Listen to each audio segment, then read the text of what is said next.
살아계신 하나님, 2016년에 첫 번째 목요 예배를 주님께 드립니다.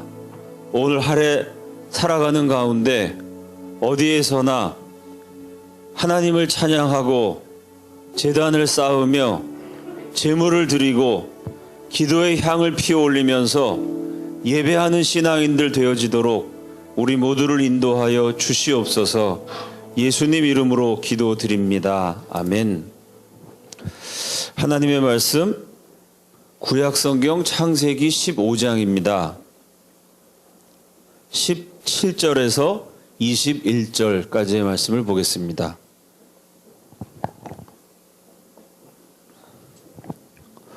구약성경 창세기 15장 17절에서 21절입니다.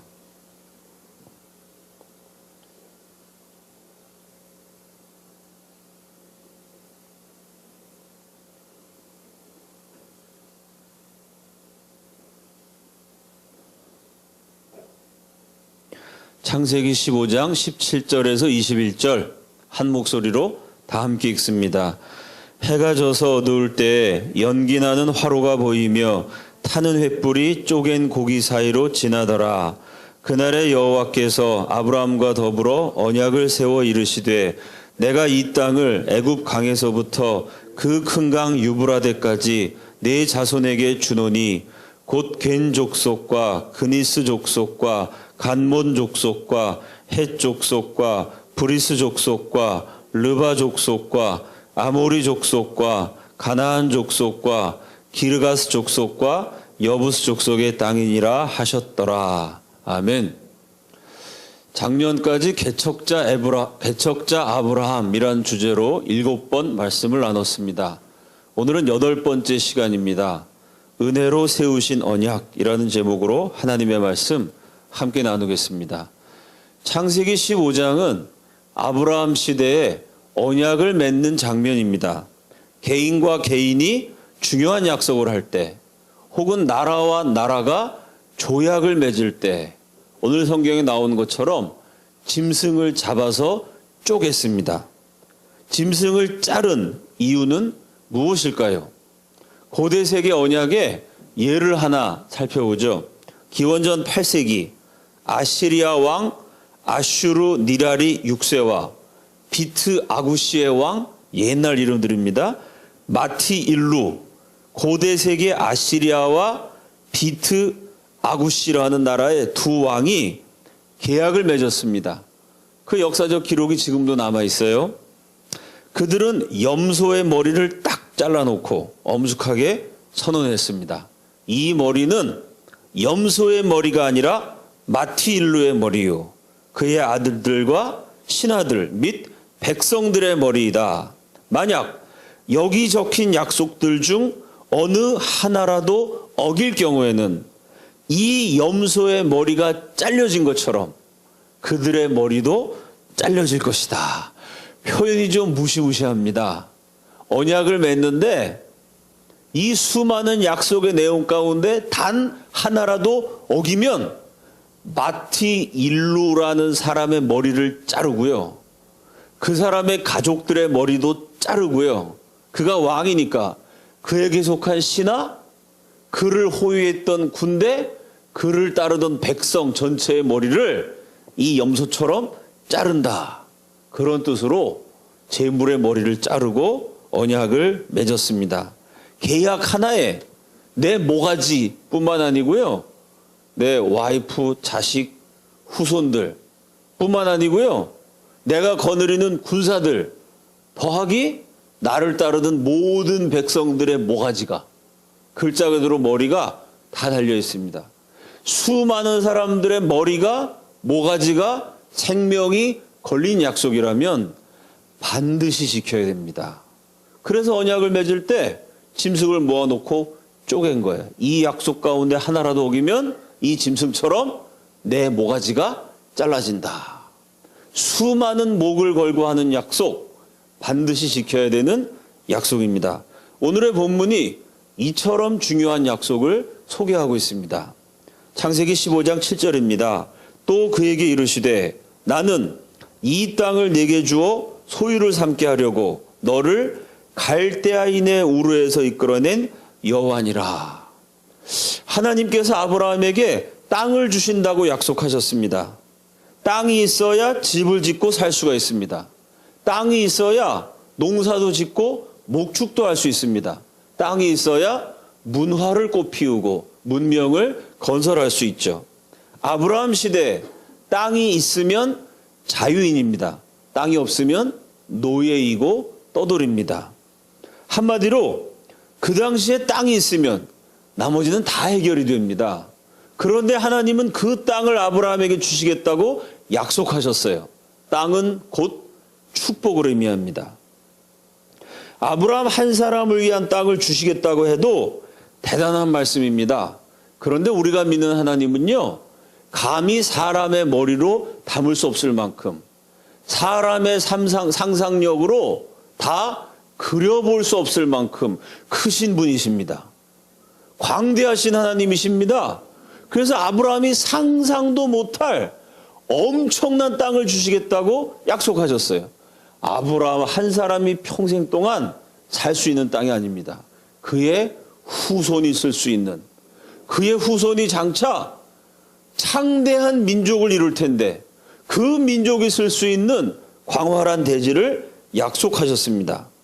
하나님이 주실 땅이 얼마나 넓은지 확인해 보겠습니다. 오늘의 본문 창세기 15장 19절에서 21절. 곧 겐 족속과, 세 볼까요? 그니스 족속과, 둘 감못 족속과, 셋 헷 족속과, 넷 브리스 족속과, 다섯 르바 족속과, 여섯 아모리 족속과, 일곱 가나안 족속과, 여덟 기르가스 족속과, 아홉 여부스 족속의 땅이니라. 족속이 몇 개가 나오죠? 10개입니다. 아브라함 한 사람에게, 그의 후손에게 주겠다고 약속하신 땅이요, 무려 10개의 민족이 차지하고 있는 땅이에요. 10개의 족속, 요즘 말로 하면 10개의 나라의 영토를 다 합쳐서 너의 후손이 이룰 한 민족에게 주겠다. 아브라함 한 사람의 후손에게 10 나라의 영토를 놀라운 축복으로 주시겠다고 하나님은 약속하셨습니다. 이 엄청난 말씀을 듣고 아브라함이 질문합니다.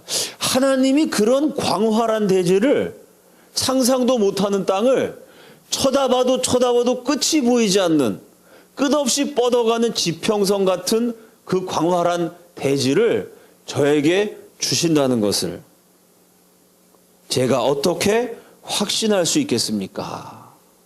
그 하나님의 약속에 대한 확신 혹은 보증을 요청합니다. 아브라함에게 확신을 주기 위해서 하나님은 그 당시에 사용되던 계약 의식을 동원하십니다. 창세기 15장 9절입니다. 여호와께서 그에게 이르시되 나를 위하여 3년 된 암소와 3년 된 암염소와 3년 된 순양과 산비둘기와 집비둘기 새끼를 가져올지니라. 계약을 맺으려면 먼저 재물이 있어야 됩니다. 정말 중요한 계약이라면 재물도 정성스럽게 잘 준비한 특상품이어야 되죠. 가축을 키워서 한 3년쯤 되면요, 크기도 적당하게 크고 토실토실하고 영양 상태, 발육 상태도 좋습니다. 그래서 오늘 본문에 3년 된, 3년 된, 3년 됨이라는 표현이 반복되고 있죠. 3년 된 암소, 암염소, 순양, 이게 뭐냐면요, 가축 시장에서 3년 된 가축이 제일 비싼 값에 팔리는 최상품입니다. 너무 어려도 값이 싸고 너무 늙어도 값어치가 떨어지죠. 제일 싱싱한 극상품, 최고급, 고가에 거래되는 재물이 3년 정도 키운 그런 짐승들이었어요. 자, 하나님은 3년 된 암소, 암염소, 숫양, 산비둘기, 집비둘기, 이렇게 다양한 재물을 제일 좋은 것으로 준비하라고 명령하셨습니다. 계속해서 창세기 15장 10절입니다. 아브라함이 그 모든 것을 가져다가 그 중간에 쪼개고, 언약을 맺을 때 이렇게 재물을 쪼개야 돼요. 이거 어기면은 이 재물처럼 내 모가지도 잘라진다, 내 몸을 토막낸다. 이런 뜻입니다. 그 중간을 쪼개고 그 쪼갠 것을 마주 대하여 놓고 그 새는 쪼개지 아니하였으며. 재물을 다 쪼개가지고 이렇게 벌려놔요. 소가 한 마리 있으면 손을 반을 쫙 잘라서 오른편은 오른쪽에, 왼편은 왼쪽에 이렇게 짐승의 시체를 반쪽에서 양쪽으로 쭉 늘어놓습니다. 그러니까 이 언약, 계약을 맺는 현장은요, 유혈이 낭자합니다. 피비린내가 진동해요. 여러분 그냥 성경 읽어보면 암소를 잘랐다. 그런가 보다 하죠. 여러분 암소 한 번 여기다 끝 붙잡아 놓고 여러분한테 식칼 하나씩 드릴게요. 그거 쪼갤 수 있겠어요? 와, 이 계약, 언약을 치른 의식은 보통 많은 수고와 정성이 요구되는 게 아니에요. 뭐 지금처럼 도살 장비가 있어가지고 전기톱, 전기칼 이런 거로 그냥 살코기를 쭉 정육점에서 자르듯이 자르는 게 아니에요. 이 당시 뭐 돌칼 이런 거 사용할 때입니다. 여러분 돌칼을 가지고 소를 잡는다고 생각해 보세요. 그 소를 반 째긴다고 생각해 보세요. 이게 엄청나게 고된 노동입니다. 그래갖고 소를 쪼개고 암소, 암염소, 순양 이런 걸 다 쪼개서 아브라함이 바늘을 이렇게 벌려놨어요. 만약에 이 약속을 지키지 않으면 이 쪼개진 재물처럼 저주를 받으리라는 맹세를 서로 확인하는 언약의 절차입니다. 이제 모든 준비가 끝났어요. 재물 잡아서 반 쪼갰습니다. 그럼 어떡하죠? 그 다음에는 계약을 맺는 당사자가요, 쪼갠 재물 사이를 통과해요. A와 B가 언약을 맺는다. 재물을 다 쪼갠 다음에 A가 쫙 통과합니다. 그리고 언약문을 낭송하죠. 이 언약을 지키지 않으면 A와 A의 가족과 A의 신하와 A의 모든 후손들은 이 재물처럼 쪼개질 것이다. 그 다음 또 B가 그 쪼갠 재물 사이를 딱 통과해요. 만약 이 언약을 하나라도 어길 때면 B와 B의 후손과 B에게 속한 모든 것들이 이렇게 모가지가 잘라질 것이다. 목숨을 걸고 언약을 맺는 것입니다. 자, 이렇게 재물을 딱 벌려놓고 이제 아브라함과 하나님이 언약을 맺어요. 그 하나님이 여러 가지 면으로 볼 때 아브라함보다 위시잖아요. 그 하나님이 딱 내려오셔갖고 재물 사이를 통과하셔야 됩니다. 그래서 아브라함이 재물을 딱 쪼개놓고 하나님이 오시기만을 기다리고 있었어요. 근데 문제가 생깁니다. 하나님이 지각을 하세요. 저 높은 하늘에서 이 낮은 땅까지 내려오시는데 차가 막히시는지 교통체증에 걸리셨는지 아니면 중간에 사고가 났는지 하여간 하나님 빨리 오셔서 통과하셔야 되는데 안 오십니다. 아무리 기다려도 하나님이 안 보여요. 하루 종일 기다렸는데 소식이 없어요. 기다리고 기다리다가 이제 잠을 자야 할 시간이 됐습니다. 하루 종일 기다렸는데 캄캄한 밤 어둠이 내릴 무렵에야 비로소 하나님이 행동을 계시하십니다. 하나님의 첫 번째 행동 창세기 15장 12절입니다. 해질 때 아브라함에게 깊은 잠이 임하고. 여러분 이 성경의 표현이 재밌습니다. 아브라함이 저절로 잠이 든 게 아니에요.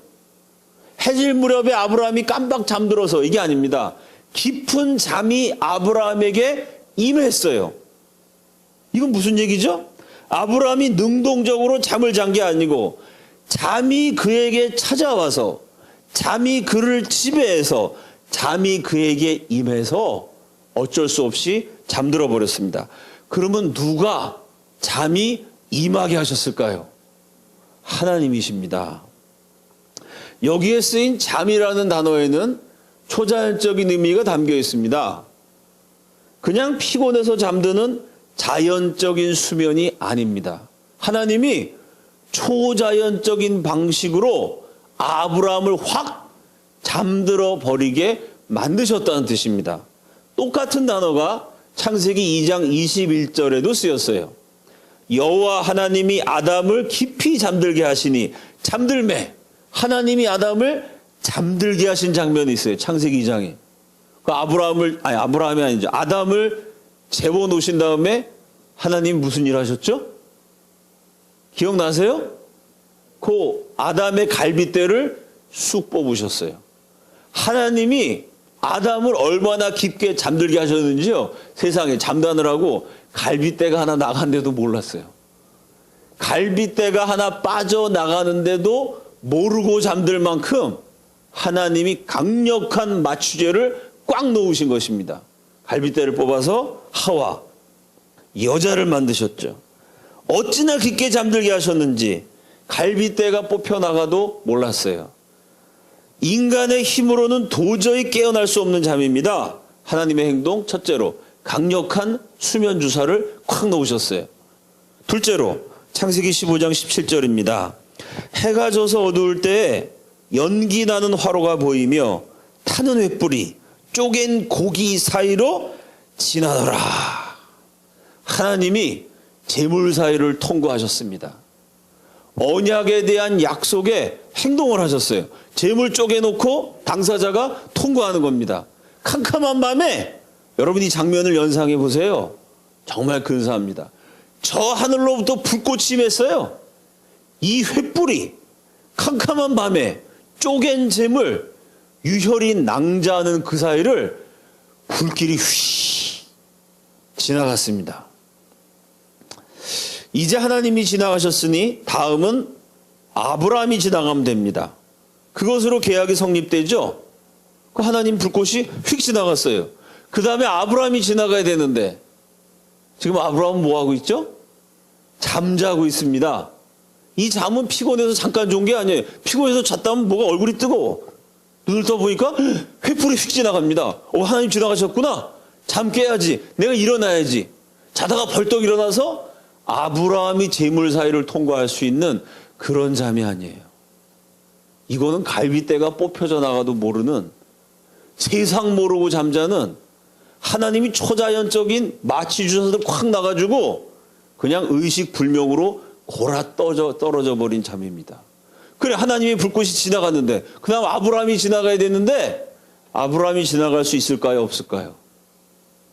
지나가기는커녕 일어날 수도 없어요.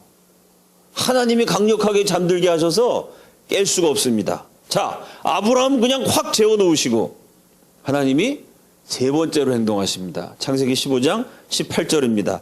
그날에 여호와께서 아브라함과 더불어 언약을 세워 이르시되 내가 이 땅을 애굽 강에서부터 그 큰 강 유브라데까지 네 자손에게 주노니. 이제 계약은 끝났다. 너랑 나랑 언약을 맺었으니까 그 광활한 젖과 꿀이 흐르는 땅을 저 애굽 강에서부터 큰 강 유브라데에 이르는 이 대지를 너와 내 후손에게 준다. 하나님 도장을 꽝 찍으셔서 계약이 끝났다고 선포하셨습니다. 뭔가 좀 이상하죠? 그 당시 계약이라는 건 재물을 쪼갠 다음에요, 한쪽이 지나가고 마지막 상대편도 지나간 다음에 쌍방이 재물을 통과하는 행위가 있고 나서 성립되는 겁니다. 근데 창세기 15장은요, 그 당시 계약을 맺는 일반적인 관행과는 다릅니다. 아브라함을 재워놓고 하나님 혼자 휙 지나가신 다음에 아브라함은 지나갈 새도 없이, 아브라함은 정신을 차리지도 못한 상태에서 계약 끝, 상황 종료, 이제 언약은 성립되었다. 하나님 혼자서 북치고 장구치고 다 하셨습니다. 원래 계약이라는 것은 쌍방간에 이루어지는 거죠. 근데 창세기 15장의 계약은 일방적인 계약입니다. 왜 그러셨을까요? 한번 생각해 봅시다. 재물을 쪼개고 그 사위를 통과하는 거는요, 반드시 그 약속을 지키겠다는 뜻입니다. 약속을 어길 시에는 재물처럼 쪼개질 것이라고 목숨과 죽음과 저주를 걸고 하는 무시무시한 맹세입니다. 하나님은 땅을 주신다고 약속하셨어요. 하나님은 그 약속을 지키실 수 있으십니다. 그리고 실제로 그 약속을 지키셨어요. 그래서 하나님은 재물 사이를 통과하시는 것이 맞습니다. 하나님은 아브라함에게 100% 신실하셨습니다. 뒤집어서 상대편 아브라함은 하나님께 100% 신실할 수 있었을까요? 하나님이 후손을 주시고 땅을 주신다는 말씀을 완벽하게 믿을 수 있었을까요? 그 아브라함의 기내긴 인생 여정 가운데 단 하루도, 단 한순간도 하나님의 말씀에 대한 믿음에서 흔들리지 않고 100% 그 말씀을 의지하고 100% 그 말씀에 순종하면서 기나긴 나그네 인생길을 끝까지 걸어갈 수 있었을까요? 그렇게 100% 하나님께 신실하고 100% 의심하지 않고 100% 하나님께 순종할 수 있다면 그가 사람입니까? 사람이란 존재가 그렇게 할 수 있어요? 하나님이 아들을 주신다고 하셨습니다. 그 말씀 믿었으면 딴소리 하지 말아야 되는데 아들을 주신다는 말씀을 들은 아브라함이 15장에서는 하나님, 나는 아들이 없으니 저 다메섹에서 기른 내 종 엘리에셀이 내 후사가 될 겁니다. 아들을 주신다고 말씀하셨는데 아브라함은 종의 이름을 댑니다. 분명히 너에게서 날짜를 통해 인류를 구원하는 엄청난 역사를 이룰 거라고 말씀하셨는데요. 그러면 기다려야 되는데 16장에서는 첩을 통해서 이스마엘이라는 서자를 낳습니다. 하나님이 주신다고 쪼갠 제물을 걸고 맹세까지 하셨으면 그걸 믿고 기다려야 되는데 아브라함 그렇지 못했어요. 하인이 후사가 될 거라는 말씀도 드렸고요. 사라를 통해 약속의 아들을 주시는데 그걸 못 기다려가지고 하갈, 첩을 통해서 약속 밖에 있는 이스마엘이라는 자식을 보기도 했습니다. 믿었던 적도 있었지만 믿지 못했던 적도 있었어요. 믿음이 좋았던 적도 있었지만 믿음이 좋지 않았던 적도 있었습니다. 사랑하는 여러분, 이처럼 흔들리는 존재, 그의 이름이 인간입니다. 흔들리고 요동하기 때문에 인간입니다. 흔들리고 요동하는 것이 인간이죠. 하늘을 찌를 듯이 믿음이 좋다가도 어느 순간은 땅바닥이 꺼질 정도로 추락하는 존재, 한계가 있고 기복이 있는 존재가 저이고 여러분이고 인간입니다. 아브라함도 예외가 아니었어요. 서두에 저는 기원전 8세기에 언약문을 소개해드렸습니다. 이렇게 되어 있었어요. 만약 여기 적힌 약속들 중 어느 하나라도 어겼을 경우에는 이 염소의 머리가 잘려진 것처럼 그들의 머리도 잘려질 것이다. 이게 언약이에요. 만약 아브라함이 그때 잠들지 않고요, 깨어서 쪼갠 짐승 사이를 통과했다고 생각해 봅시다. 그럼 어떻게 되죠? 아브라함 하나님께 100% 신실해야 돼요. 하나님이 약속하신 것을 100% 믿어야 돼요. 흔들리고 요동하고 실수하면 안 돼요. 만약 아브라함이 통과했다면 그 언약대로 하면 어떻게 되죠? 아브라함이 이스마엘을 낳는 순간 아브라함이 하나님이 저한테 아들 안 주셨으니까 제 후손은 하나님 말씀대로 내 아들이 아니고 내 혈육이 아니고 내가 기른 저 하인 다메섹 엘리에셀입니다. 하나님 말씀에 위배되는 소리를 하는 순간 아브라함 목이 잘라져야 됩니다. 아브라함 몸이 쪼개져야 돼요. 그래서 하나님이 아브라함을 재우신 겁니다. 아브라함이 쪼갠 재물 사이를 통과한다 그래도요, 그 약속을 지킬 능력이 없어요. 하나님은 아브라함에게 100% 신실하십니다. 근데 아브라함은 하나님께 100% 신실할 수 없어요. 하나님은 아브라함에게 하신 모든 말씀을 다 이루십니다. 근데 아브라함은요, 하나님께 말씀드리고 그 말씀을 그대로 완벽하게 실천할 만한 능력이 없어요. 아브라함은 하나님과 계약을 맺을 능력도 안 되고 수준도 안 됩니다. 그래서 사람의 한계를 아시는 하나님, 특이한 형태로 계약을 맺으신 거죠. 아브라함을 아예 재워버리고 혼자서 휙 지나가셨어요. 그리고 계약이 성립되었다고 선언하셨습니다. 무슨 뜻일까요? 내가 나와의 약속을 지키지 못해도, 내가 나에게 100% 신실하지 못해도, 때때로 내가 나에게 순종할 수 없어도 그래도 나는 너와의 약속을 지킬 것이고 그래도 나는 너에게 끝까지 신실할 것이고 내가 나에게 불순종하는 그 순간에도 나는 여전히 너를 사랑하고 축복할 것이다. 너하고 상관없이 너는 도저히 나에게 100% 신실할 수 없지만 100% 순종할 수 없지만 너는 실수하고 넘어지고 거짓말하고 죄도 지을 거지만 그렇게 네가 내 속을 썩일 거고 나를 아프게 할 거고 나를 힘들게 만들겠지만 그것과 상관없이 내가 어떻든지 상관없이 너의 수준과 상관없이 너의 능력과 상관없이 나는 너를 사랑할 것이고 나는 너를 지켜줄 것이고 나는 너와 함께 할 것이며 나는 너를 축복할 것이다. 이 쪼갠 재물을 걸고 나는 맹세하지만 너는 맹세하지 말고 자. 너는 맹세해봤자 못 지키잖아. 너는 나한테 100% 신실할 수 없잖아. 그러니까 그냥 자. 내가 신실하지 못해도 나는 너에게 신실할 거야. 하나님 혼자서 타는 횃불이 유혈이 낭자한 피비린내가 진동하는 하나라도 어기면 목이 잘려지고 몸이 쪼개지는 그 무시무시한 재물을 하나님 혼자서 통과하셨습니다. 이것이 절대의 언약입니다. 아브라함이 어떤 거에 상관없이 상대적으로 아브라함과 비교하고 이게 아니고요. 절대적으로 사랑하고 절대적으로 축복하시겠다고 하나님은 쪼개진 재물 사이 활활 타오르는 횃불로 지나가시는 이 강렬한 장면을 통해 선포하셨습니다. 이 계약 혹은 약속을 본문 18절은 언약이라고 소개합니다. 언약은 하나님과 인간의 약속입니다.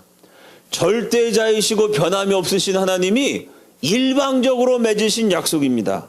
절대로 깨어지지 않는 약속입니다. 이 언약의 내용을 한마디로 표현하면 은혜입니다. 아브라함의 언약은 은혜의 언약입니다. 아브라함의 실수와 불순종에도 불구하고 하나님은 그를 한결같이 사랑하시고 계속해서 축복하셨습니다. 사랑받을 자격이 없는 죄인을 향한 우리 하나님 아버지의 크고 놀라우신 불가사의한 이해할 수 없는 사랑, 바로 그것이 은혜입니다. 여러분, 이 사건을 찬찬히 살펴봅시다. 하늘에 계신 하나님이 땅에 있는 인간과 약속을 맺으십니다. 저 높은 데 계신 하나님이 약속을 맺으려고 이 땅까지 내려오셨어요. 언약을 표현하는 의식은 제물의 몸을 쪼개고 피를 흘리는 것입니다. 언약의 내용은 인간의 죄와 실수와 허물과 상관없이 하나님이 일방적으로 변함없이 글자 그대로 은혜로 사랑하시겠다는 내용입니다. 이거 어디서 많이 들어본 것 같지 않으세요? 이 구약 성경의 언약의 내용이요, 예수님하고 비슷하지 않습니까? 하나님이 언약을 맺으시려고 하늘로부터 불꽃이 되셔서 이 땅에 내려오셨어요. 아브라함 시대 얘기입니다. 똑같이 하나님이 인간의 모습을 입고 이 땅에 오셨어요. 그분이 예수님이시죠. 하나님이 언약 맺으실 때 재물을 쪼개서 재물의 피투성이가 된 그 가운데를 통과하셨어요. 예수님이 십자가에 매달리셔서 그 몸이 깨어지셨고 피를 쏟으셨습니다. 아브라함과 맺으신 언약, 아브라함의 죄와 실수와 허물에도 불구하고 하나님이 일방적으로 사랑하신다는 은혜예요. 예수 그리스도의 십자가를 통해 하나님이 우리와 새롭게 맺으신 언약, 복음의 내용이 뭔가요?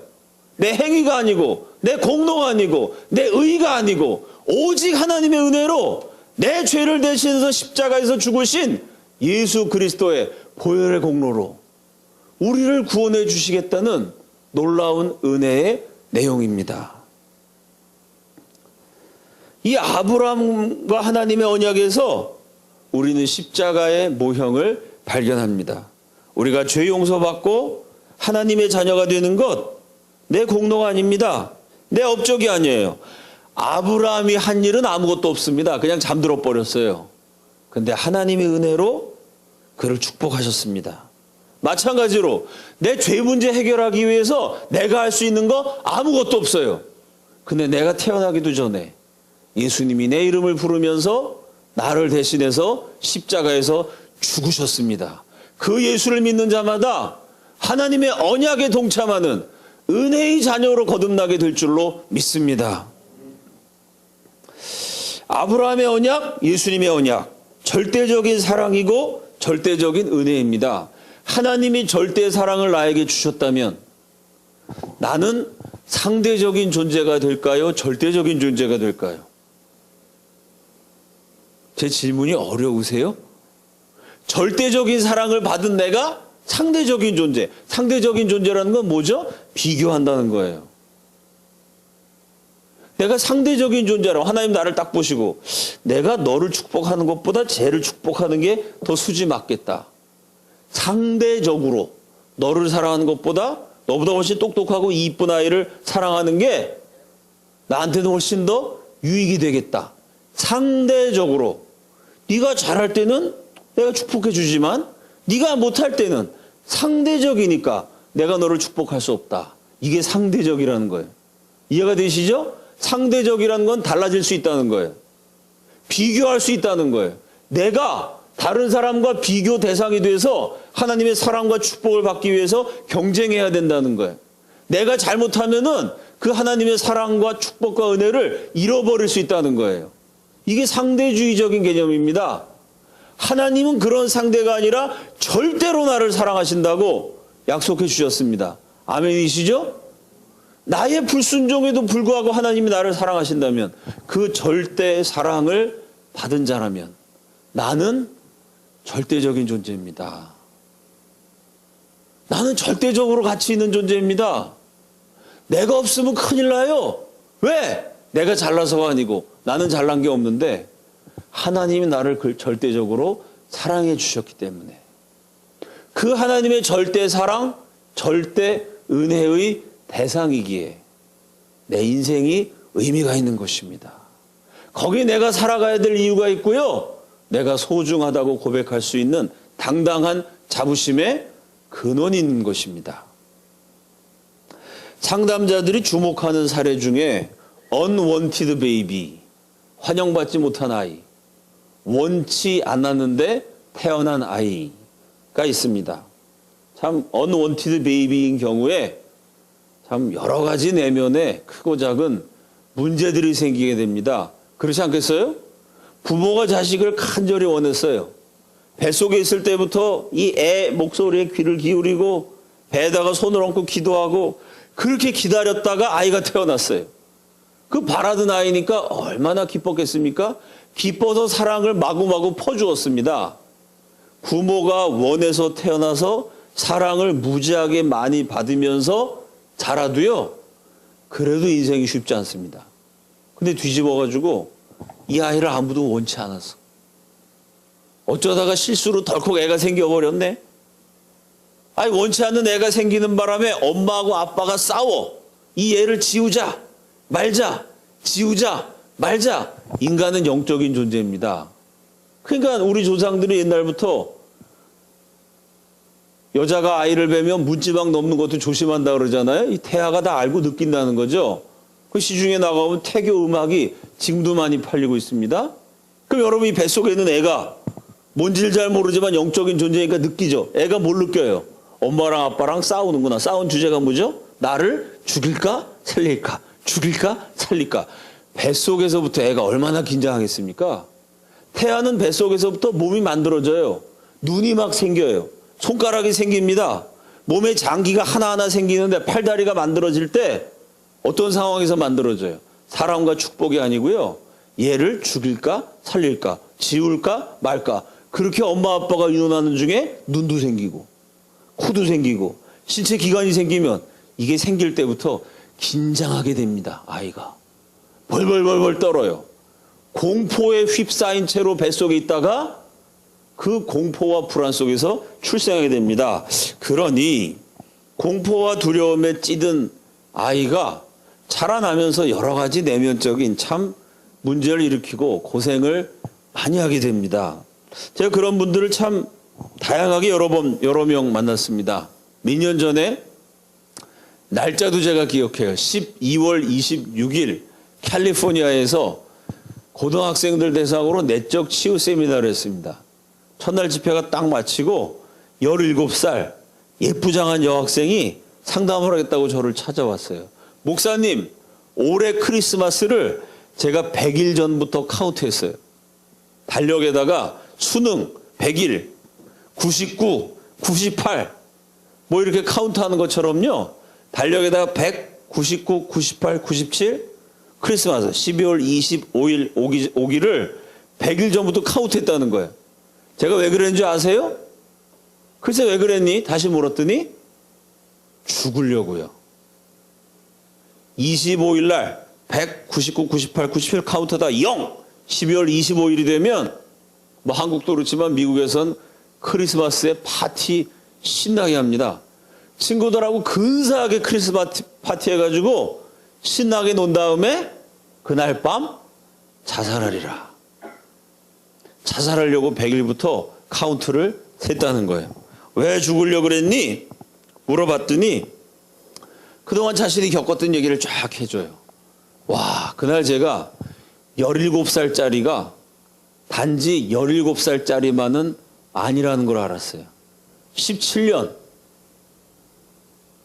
길지 않은 생애인데 17년밖에 못 살았다면 짧디 짧은 생애인데 그 17년 세월 동안 17년이라 50년 어쩌면 100년 훨씬 더 긴 세월 살아온 것 같은 고통과 상처와 아픔을 받을 수도 있다는 것도 깨달았습니다.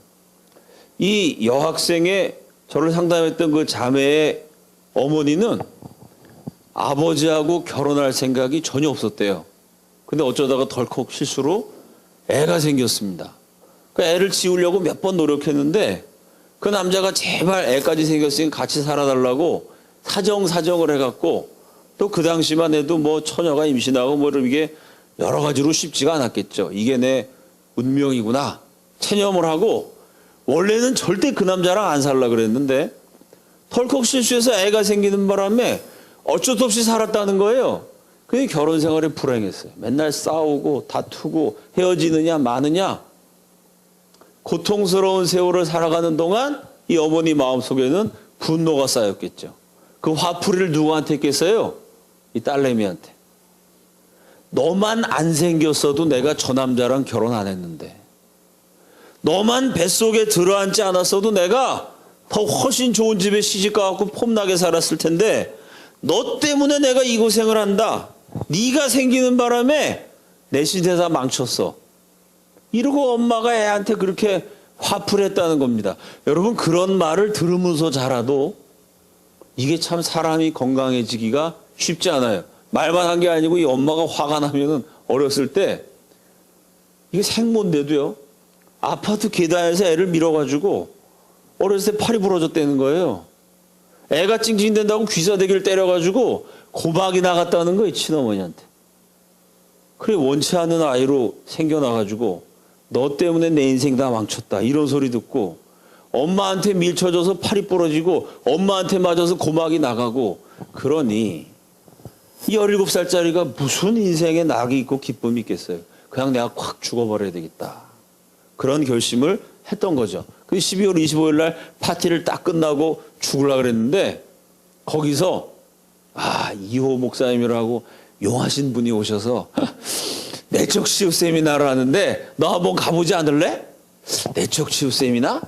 한국에서 내가 맨날 뭐 탈북자 구출하고 뭐 좌파들하고 싸우고 그러니까 이호 목사 그러면 수국골통 빨갱이 잡는 그 쌈꾼으로만 아는데 제가 미국에선 이래봬도요 내적 치유 세미나도 하고 우울증 세미나도 하고 상담도 하고 그랬던 시절이 있었어요. 그 애가 확 죽으려고 그랬는데 그날 너무 재밌게 놀았고 너무 재밌게 논 친구들이 야 내일 우리 교회에서 수련회 하는데 내적 치유 세미나인데 꼭 가자 하도 권해가지고 그래 그럼 세미나 한번 딱 갔다가 죽어야지. 그 세미나 왔던 거였어요. 그 세미나하고 상담하고 기도하고 지금까지 잘 살아 있습니다. 나라는 존재가 근본적으로 환영받지 못하고 불필요하게 여겨지고 오히려 부모 인생 망치는 존재라고 참 그렇게 취급당하면서 태어난 사람들이 겪는 고통 이건 말로 표현하기 어렵습니다. 그래서 이런 분들은 참 내면적으로 문제가 많이 생기고 고생도 많이 하시고 치료가 더딘 경우가 많습니다. 그런데 그렇게 어렵게 내면의 우울증, 강박증, 온갖 문제가 다 있었는데요. 그것 때문에 방황도 하고 힘든 시간도 보냈지만 그걸 이겨낸 분들이 있습니다. 그중에 어떤 분은 아주 오히려 본인이 건강한 상담자가 돼갖고 더 병든 사람을 고쳐주는 그런 참 아주 훌륭한 치료의 케이스도 있어요. 그분 어떤 분이시냐면요. 어떻게 그게 가능했을까요? 어느 순간 절대 가치라는 걸 깨달았다는 거예요.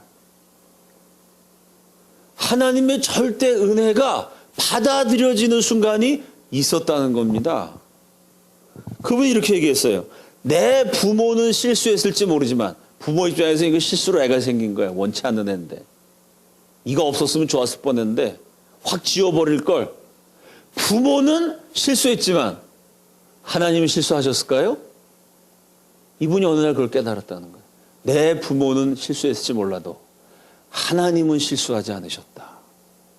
내 부모가 실수로 원치도 않았는데 덜컥 나라는 생명을 잉태하는 그 순간에도 실수가 없으신 하나님은 사랑과 애정이 깃든 눈길로 부모도 환영하지 않은 채 엄마 뱃속에 덜컥 생겨난 나라는 존재를 기억하고 계셨다는 거예요. 사랑하셨다는 거예요. 부모는 실수했을지 모르지만 하나님은 실수하지 않으셨다. 나를 사랑하셨고 나를 축복하셨고 나를 통해서 이 땅에 이루어 가셔야 할 하나님의 소중한 목표가 있으셨기 때문에 나를 만드셨다. 그리고 나를 이 땅에 태어나게 하셨다. 어느 날 그거를 깨달으셨어요. 나는 결코 사고로 생긴 사람도 아니고 불필요한 사람도 아니다. 하나님의 섭리하에서 태어났고 하나님의 분명한 뜻이 있어서 하나님이 나를 창조하셨다. 그걸 깨닫는 순간 그게 치료와 회복의 시작이셨다는 간증을 들었습니다. 나를 절대적인 가치로 인정하시는 하나님의 절대적인 사랑을 깨달아야 됩니다. 이 절대 은혜를 체험할 때 나의 소중함에 대한 절대 확신을 갖게 됩니다. 이것이 병든 인생을 향한 근본적인 치유의 은혜입니다. 사랑하는 여러분, 아브라함 시대 하나님이 나를 위해서 재물 사이를 통과하는 언약의 행위를 하셨습니다. 신약 시대 하나님 나를 살리시려고 인간의 모습으로 아들을 보내셔서 십자가에서 죽게 하셨어요. 하나님에게 있어서 나는 절대적인 존재입니다. 절대적으로 가치 있는 존재입니다. 절대적으로 소중한 존재입니다. 하나님은 나를 절대로 사랑하십니다. 아멘이시죠? 이 절대 가치를 깨달아야만 절대 은혜 안에서 인간은 행복할 수가 있어요. 2016년 첫 번째 목요 예배입니다. 올 한 해 무엇을 의지하시겠어요? 누구를 붙드시겠습니까? 돈이라는 거 있다가도 없는 겁니다. 사람이라는 존재 왔다가도 가는 겁니다. 그러나 하나님은 절대로 나를 버리지 않으세요. 절대로 나와 함께 하십니다. 절대로 나를 축복하세요. 올 한 해가 저와 여러분에게 진정한 새해가 되려면 있다가도 없는 돈 그거 붙들고 있으면 안 됩니다. 왔다가 가는 사람 거기 목매고 있으면 안 돼요. 언제나 나와 함께 하시고 절대 사랑과 절대 은혜로 나를 절대 가치로 인정해 주신 하나님, 그 하나님과 동행하셔야 됩니다. 그 하나님이 우리 인생의 주인이 되셔야 돼요. 머리로만이 아닙니다. 구체적인 내 삶의 현장에서 정말로 하나님이 나를 사랑하시는 것을 체험하셔야 돼요. 하나님의 사랑이 느껴지지 않으면 가던 걸음을 멈추십시오. 예수님이 십자가에서 나를 위해서 죽으셨는데 그 십자가의 은혜가 더 이상 내게 감격으로 다가오지 않으면 하던 일을 멈추십시오. 그리고 그 자리에 서서 묵상하셔야 돼요. 그 자리에 서서 기도하셔야 됩니다. 그 자리에 서서 하나님과 1대1의 깊고 은밀한 관계 속에서 투쟁하셔야 됩니다. 정말로 하나님이 나를 사랑하시는구나. 정말로 하나님이 나와 함께 하시는구나. 그 자명한 사실이 실제로 느껴질 때까지 하나님 붙들고 씨를 마셔야 됩니다. 우리 거룩한 대한민국 네트워크가요, 나라 민족을 위해서 기도하고 북한 사역하고 중요합니다. 그러나 그게 우리 존재의 근원은 아니죠. 하나님과의 관계는 등한시하고요. 하나님 나를 얼마나 사랑하셨는지 이런 건 잘 안 느끼고요. 그리고 북한 사역 열심히 하고 나라 민족에서 기도하고 그러면 우리는 일꾼밖에 안 돼요. 일꾼이기 이전에 사랑받은 자녀인 줄로 믿습니다. 하나님의 절대 은혜의 대상인 줄로 믿습니다. 우리가 하는 어떤 일보다 어떤 사역보다 더 중요한 것은 내 존재됨의 의미를 바로 깨닫는 것입니다. 우리의 존재는 하나님의 절대 사랑을 받은 대상입니다. 나를 떠나지 아니하신 하나님, 내게 느껴지지 않아도 보이지 않아도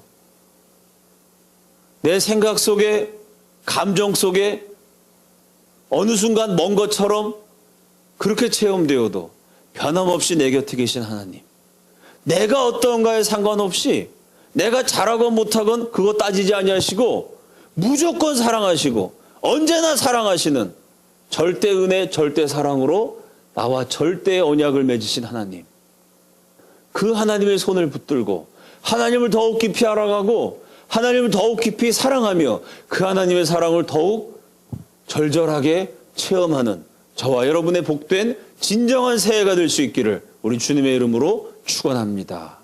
기도하겠습니다.